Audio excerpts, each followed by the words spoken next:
Good morning बच्चों।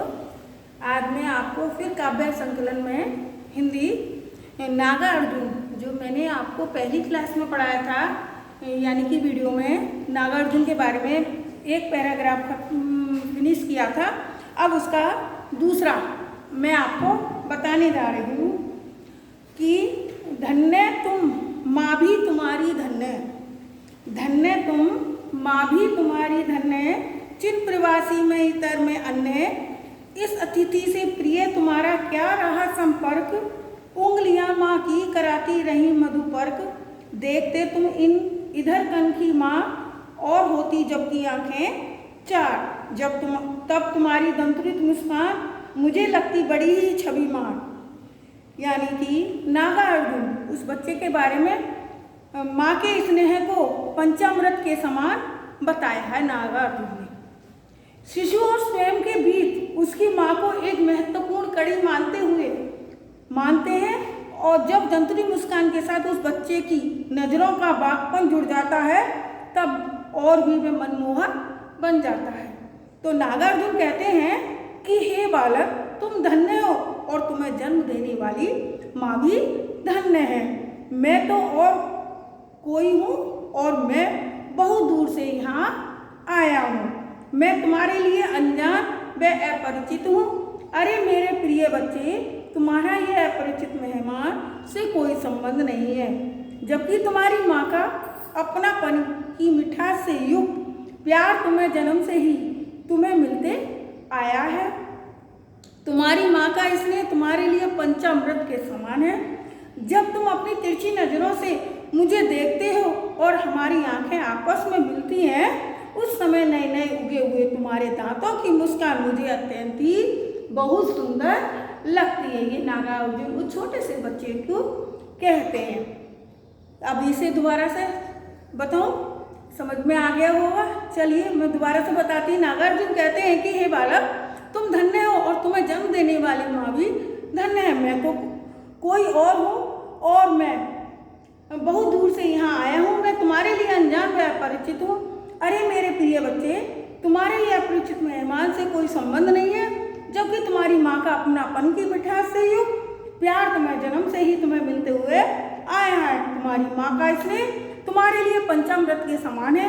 जब तुम अपनी तिरछी नज़रों से मुझे देखते हो और हमारी नज़रें आपस में मिलती हैं, उस समय नए नए उगे हुए तुम्हारे दांतों की मुस्कान मुझे बहुत ही अच्छी लगती है। तो भाव सौंदर्य बताती हूँ इसका प्रस्तुत काव्य अवतरण में। कवि ने माँ का स्नेह बच्चों के लिए पंचामृत के समान बताया है तथा बच्चे की मुस्कान की सुंदरता में ही जीवन का संदेश है। शिल्प सौंदर्य देखिए इसका। काव्य की भाषा सरल सहज है और खड़ी बोली है। कवि ने बच्चे की मुस्कान का मनमोहक व सजीव चित्रण किया है। वात्सल्य रस की प्रधानता है। तत्सम शब्दों का प्रयोग किया गया है। कनखी मारना, आंखें चार होना यहाँ मुहावरा है। मुक्त छंद व दृश्य बिंब योजना का प्रयोग किया गया है। तो बच्चों ये तो आपका दंतुरी मुस्कान का ये काव्यांश की फिनिश है। और उसके बाद इन्हीं का ही है नागा अर्जुन का फसल। तो उसके बारे में आपको बताती हूँ। एक के नहीं, दो के नहीं, ढेर सारी नदियों के पानी का जादू, एक के नहीं, दो के नहीं, लाख लाख कोटि कोटि हाथों के स्पर्श की गरिमा, एक के नहीं, दो के नहीं, हजार हजार खेती की मिट्टी का गुणधर। तो कोटि कोटि यहाँ पर करोड़ करोड़ के लिए है। स्पर्श, छूना, गरिमा, महिमा, प्रभाव है। मिट्टी का गुण धर्म, मिट्टी का गुण धर्म, मिट्टी के गुणों की महिमा, पानी का जादू, जल का विशेष प्रभाव बताया है यहाँ पर। तो इसमें नागा अर्जुन कवि ने फसल के विषय में बताना चाहा कि फसल अनेक नदियों, लोगों के कठिन परिश्रम, खेतों की विभिन्न प्रकार की मिट्टियों का परिणाम है। तो यहाँ पर कवि कहते हैं कि खेतों में फसल अपने आप उत्पन्न नहीं होती। खेतों में फसल अपने आप उत्पन्न नहीं होती। हमारे देश में एक दो नदियाँ नहीं बल्कि अनेक नदियाँ बहती हैं। उन नदियों के जल से फलों की सिंचाई की जाती है। फसलों को उगाने के लिए एक दो नहीं बल्कि लाख लाख करोड़ करोड़ लोग कठिन मेहनत करते हैं, परिश्रम करते हैं। असंख्य किसानों व मजदूरों के कठिन परिश्रम का परिणाम स्वरूप फसल उगती है। फसल एक दो खेतों की नहीं बल्कि हजार हजार खेतों की मिट्टी के गुणों की महिमा है। मिट्टी की उपजाऊ शक्ति के आधार पर फसल उत्पन्न होती है। इस तरह फसल अपने आप उत्पन्न ना होकर के नदियों के जल, किसानों की मेहनत और खेतों की अनेक तरह की मिट्टियों का परिणाम होती है। भाव सौंदर्य देखिए, इसमें कवि ने पृथ्वी, जल एवं मेहनत के संयुक्त प्रयास से ही फसल का उत्पादन संभव बताया है। फसल के अभाव में हमारा जीवन निरर्थक है। शिल्प सौंदर्य देखिए, इसका तत्सम तद्भव प्रधान शब्दावली की प्रधानता है इसमें, और काव्यांश की भाषा सरल सहज है। लाख लाख कोटि कोटि हजार हजार में अनुप्रास अलंकार एवं पुनरुक्ति अलंकार है, और दृश्य बिंब योजना एवं चित्रात्मक शैली का प्रयोग किया गया है यहाँ पर।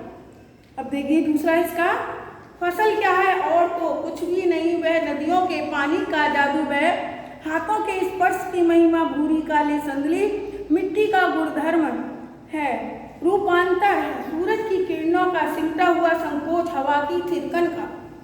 तो भूरी भूरे रंग की स्पर्श में छूना, और संदली चंदन जैसी रूपांतर परिवर्तित होना, संकोच छोटा रूप, हवा की थिरकन यानी कि हवा का चलना।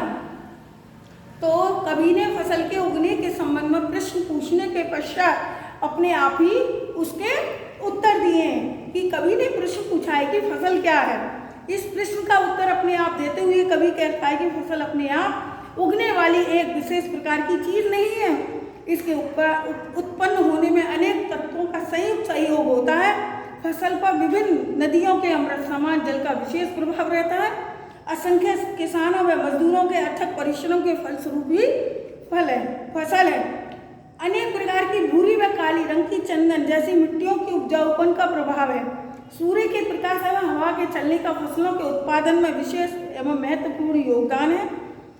ये तत्व फसल उत्पादन में सहयोग करते हैं, इसलिए किसानों व मजदूरों के मेहनत के साथ साथ पंच महाभूतों का भी फसल के निर्माण में विशिष्ट योगदान है।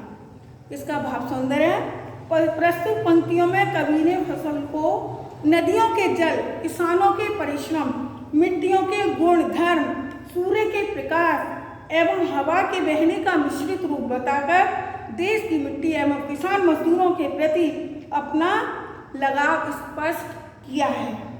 शिल्प सौंदर्य देखिए, इसमें दृश्य बिंब योजना व प्रश्नोत्तर शैली का इसमें प्रयोग किया गया है। तत्सम एवं तद्भव शब्दों का प्रयोग हुआ है। हवा की थिरकन में मानवीयकरण एवं सिमटा हुआ संकोच में अनुप्रास अलंकार है। मिट्टी के विविध रंग रूपों का चित्रण किया है। तो इस प्रकार बच्चों आपका ये लेसन नागार्जुन का ये फिनिश हुआ, और इसके क्वेश्चन आंसर आप 1 से लेकर के 4 तक, और रचना अभिव्यक्ति में ये 5, 6, 7 आपको करने हैं। उसके बाद फसल में 1 से लेकर के 4 तक, और रचना अभिव्यक्ति में 5 आपको करना है, कॉपी पर करना है। तो अच्छा बच्चों, थैंक यू।